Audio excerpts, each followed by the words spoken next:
정혜민 차장과 다시 또 이야기 가겠습니다. 네. 25분 앞으로 다가왔습니다.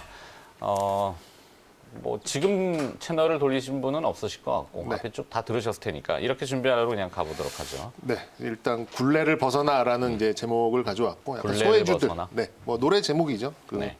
20한 5년여 전에 이제 듀스라는 그룹이 발표했던 노래 제목인데. 제목이. 네, 일단 소외된 쪽에서 이제 좀 그쪽으로도 좀 햇빛이 좀 비치는 것 같아가지고. 네. 여기 좀 제목을 좀 가져와 봤고 말씀해 주셨듯이 지금 어떤 지수의 속도전이라기보다는 이제 소외된 쪽 특히나 중후장대한 그러니까 이제 뭐 무겁고 두껍고 뭐 크고 긴 이제 이런 쪽에 이제 경기 민감 사이클을 가져가는 이런 업종에 좀 강세가 나오는 시점이고 그런 이 업종의 특징은 일주일 반짝 오르고 한 달 반짝 오르는 게 아니죠. 말 그대로 이제 사이클에 따라서 어느 정도 추세를 가져가고 있기 때문에 제가 보기에는 이제 뭐 한두 달 정도 오른 것도 있겠습니다만 여기서 더 갈 수 있겠다라는 결론을 좀 미리 드리고 좀 말씀을 좀 해드리도록 하겠습니다. 네. 우리가 이제 그 밸류에이션이 아무리 낮아도 그러니까 이제 뭐 엑셀이나 글로 이제 주식을 이제 처음 하신 분들은 아니 저 PBR 뭐 저 PER이 이렇게 좋다는데 왜 주가가 안 오르냐 뭐 이거를 이제 달고 다른 용어로서 이제 밸류에이션 트랩이라는 말을 씁니다. 그러니까 아무리 낮은 이제 이런 뭐 밸류에이션을 보이더라도 성장성이 이제 부재된 이제 이런 업종들은 좀 소외가 되는 이제 이런 현상을 좀 말하는 건데요. 시장에 인기가 없으면 주가도 인기가 그렇죠. 없잖아요. 뭐 네. PER 뭐 지금 뭐 1점 몇 이런 종목들도 있긴 있습니다. 뭐 찾아본다면 뭐 태형건설 이런 거 찾아보시면 PER이 뭐 1점 몇 뭐 정도밖에 안 돼요. 근데 그 종목들이 이렇게 좀 더디게 움직이는데 PER이 측정 자체가 안 되는 업종들은 엄청 막 뻥뻥 치고 나가는 이런 것들이 이제 처음 주식을 하신 분들은 좀 괴리가 좀 있죠. 근데 그런 네. 것들이 것들이 지금 시장의 유동성이 좀 매우 풍부해지면서 지금 연일 30조 이상의 거래 대금이 좀 나오고 있죠. 그러다 보니까 소외주들이 일제히 반등을 할 수 있는 어떤 좀 기본적인 체력으로 논리로서 좀 작용을 하는 것 같습니다. 낮은 밸류에이션임에도 불구하고 그동안 못 올랐던 업종들 종목들이 약간 이제 소외감을 좀 벗어내고 유동성이 스며들면서 좀 같이 편승하는 이제 그런 효과가 좀 나오고 있는 부분이죠. 일단 오늘 뭐 대림산업 하면서 언급을 드렸던 이제 건설주가 최근에 좀 대표적인 것 같고요. 네. 지주회사들도 뭐 최근에 좀 강세를 좀 보이고 있고 뭐 유틸리티 뭐 이런 소위 말하는 뭐 자산주 뭐 이런 쪽도 최근 들어서 좀 강세를 보이는 그런 흐름을 좀 보이고 있습니다. 게다가 이 종목들이 배당 수익률까지 장착을 할 경우에는 최근에 상승률이 더 크게 나타나고 있는 현상이 나오고 있는데 아무래도 이 지금은 아까 언급드렸듯이 지수의 속도전이 나오는 이제 그런 상황은 아니다 보니까 이런 소외주 쪽으로 연말까지 뭐 좀 5에서 10% 이상의 시장 수익률 이상의 강세가 나올 가능성이 높다라고 좀 볼 수가 있겠고 이게 이제 코스피 쪽 얘기고요. 코스닥은 약간 양상이 다릅니다.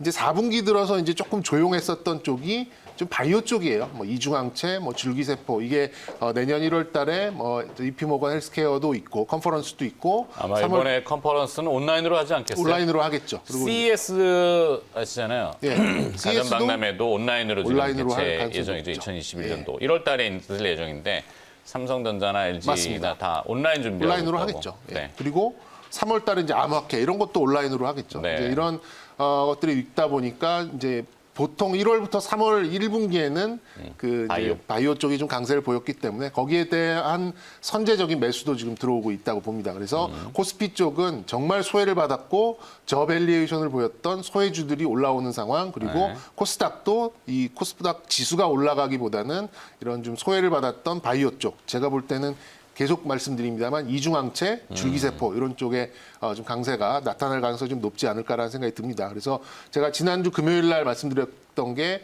이 투자 주체별로 바라보는 게 다르다. 그래서 각자 도생의 길을 가고 있다라고 좀 말씀을 드렸는데 개인 투자자분들은 좀 이런 쪽에서 좀 짧은 단기적인 수익률을 바라보시는 게 현재 이제 이 2020년 장을 마무리하는 데는 좀 도움이 되지 않을까라는 생각이 듭니다. 네. 그래서 종목으로 좀 말씀을 기업 리스트가 나와야 드리자면, 돼요. 거래소 쪽으로는 정말 오래간만에 말씀을 드리네요. SK텔레콤, SKT도 뭐 지난주 금요일 날 3%툭 오른 거는 뭐 좀 우연이 아니라고 생각이 듭니다. 네. 그리고 KTNG도 마찬가지죠. 정말 무거웠고 매번 85,000원에 한 1년 내내 있었던 것 같아요. 이 종목도 지금 한 1, 2%씩 매일 좀 올라가는 또 좋은 수급을 보이는 양상을 좀 보이고 있고 네. 그리고 백화점 셧다운의 어떤 압박은 있습니다만 롯데 지주 같은 지주회사도 지금 수급이 상당히 좋습니다. 배당도 좀 괜찮은 종목이고요.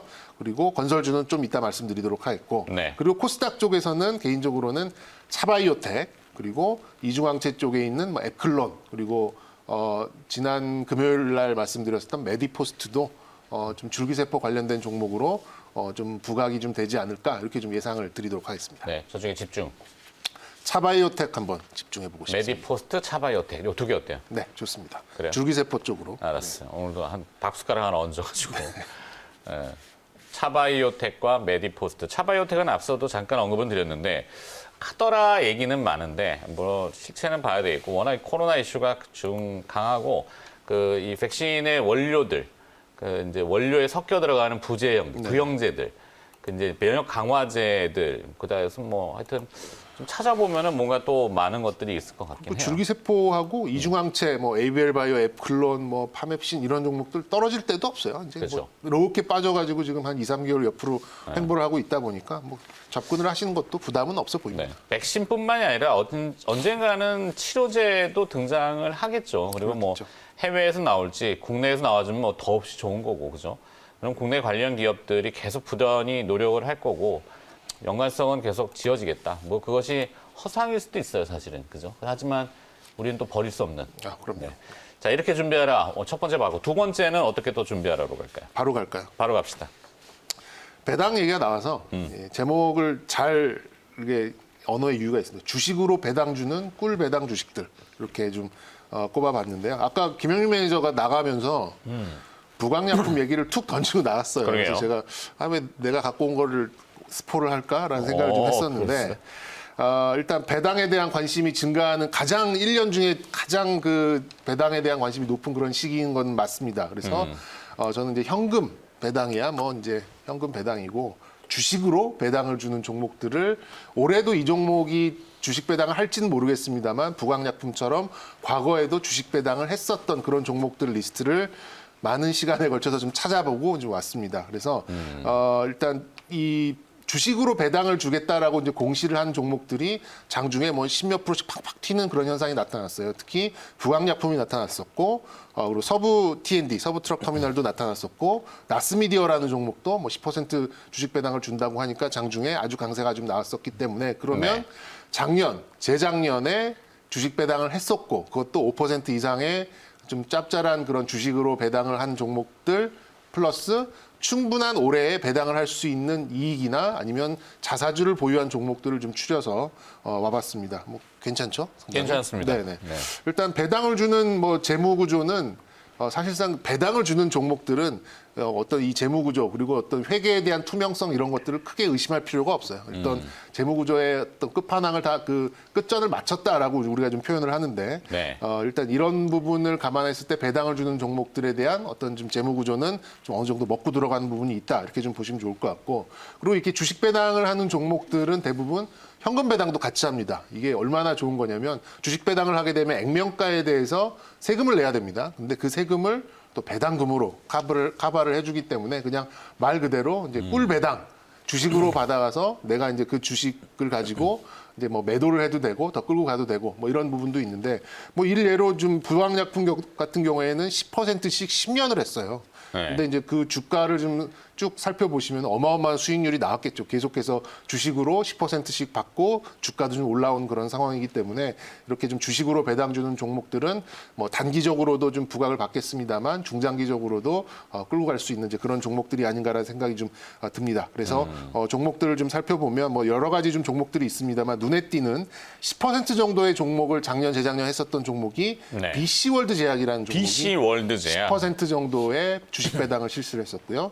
그리고 제가 몇 번 말씀을 드렸던 휴원스. 휴원스라는 종목이 또 10%의 배당을 이제 재작년, 그 재작년에도 실시를 했었고, 그리고 이제 조금 뭐 배당 수익률이 좀 떨어지긴 합니다만, 휴원스 글로벌이라는 이 휴원스의 이제 그 지주사도 5%대의 주식 배당을 좀 실시를 했었고요. 네. 그리고 이제 이녹스 첨단 소재 그리고 서린바이오 이런 종목도 5% 이상의 주식 배당을 했었던 그런 종목으로 봅니다. 아직은 발표를 안 했습니다만 어쨌든 작년에 시행을 했었고 올해도 좀 충분한 이익을 냈었던 그런 기업들로 봤을 때 이 기업들이 만약에 이제 장중에 주식 배당을 한다라는 좀 공시를 내게 되면 탁 튀는 이제 그런 순간도 올 수 있으니까 단기적으로도 좀 가져갈 수 있는 이제 그런 종목들이라고 좀 볼 수가 있겠고요. 뭐 그 외에 우리가 여러 차례 얘기했었던 뭐 LOT 베큐이나 디바이스 ENG 뭐 이런 종목들도 2% 3%도 좀 했었던 그런 네. 기억이 있습니다만 아까 말씀드린 대로 좀 화끈하게 10% 그리고 5% 이상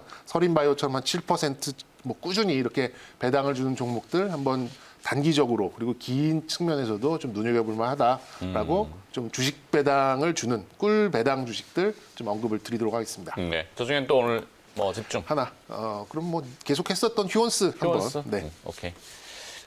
배당은 이번 올해는 28일. 맞습니다. 장마감. 까지는 네. 매수를 하셔야 됩니다. 장 마감 좀 더 나아가면 6시까지. 6시까지. 시간의 거리가 시간의 있으니까. 단일가 거래까지 네. 하셔야 됩니다. 28일 날 6시까지는 주식을 가지고 있어야 돼야 배당 받는다. 네. 맞습니다. 29일 날 배당 나가나요? 배당락은 뭐 그렇죠. 자동적으로 알아서 한 네. 배당락. 단술적으로. 자, 이렇게 준비해라 들어봤고요. 자, 신민영 아나운서 잠깐 갔다 오도록 하죠. 너 관심 리스트 어떻게 되는지 알아봅니다.